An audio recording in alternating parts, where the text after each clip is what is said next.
Later on, during the wheat harvest, Samson took a young goat as a gift and visited his wife. "I want to go to my wife in her room," he said, but her father would not let him enter.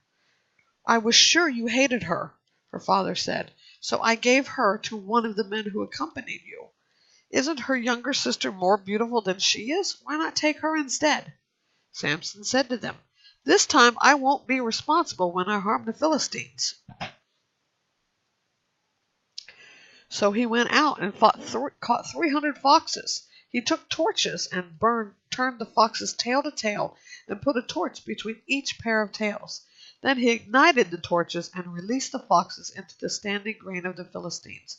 He burned up the piles of grain and all the standing grain as well as the vineyards and olive groves. Then the Philistines asked, "Who did this?" They were told, "It was Samson, the Timnite's son-in-law, because he has taken Samson's wife and given her to another man." So the Philistines went to her and her father and burned them to death. Then Samson told them, "Because you did this, I swear that I won't rest until I have taken vengeance on you." He tore them limb from limb with a great slaughter, and he went down and stayed in the cave at the rock of Edom. The Philistines went up, camped in Judah, and raided Lehi. So the men of Judah said, "Why have you attacked us?" They replied, "We have come to arrest Samson and pay him back for what he did to us." Then 3,000 men of Judah went to the cave of the rock of Edom, and they asked Samson, "Don't you realize that the Philistines rule over us? What have you done to us?"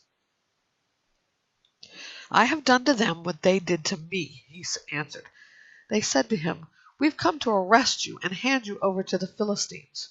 Then Samson told them, "Swear to me that you yourselves won't kill me." "No," they said, "we won't kill you, but we will tie you up securely and hand you over to them." So they tied him up with 2 new ropes and led him away from the rock. When he came to Lehi, the Philistines came to meet him shouting. The Spirit of the Lord took control of him, and the ropes that were on his arms became like burnt flax, and his bonds fell off his wrists. He found a fresh jawbone of a donkey, reached out his hand, took it, and killed 1,000 men with it. Then Samson said, "With the jawbone of a donkey I have piled them in a heap. With the jawbone of a donkey I have killed 1,000 men." Then he finished speaking. He threw away the jawbone and named the place Ramath-lehi. He became very thirsty and called out to the Lord, "You have accomplished this great victory through your servant. Must I now die of thirst and fall into the hands of the uncircumcised?"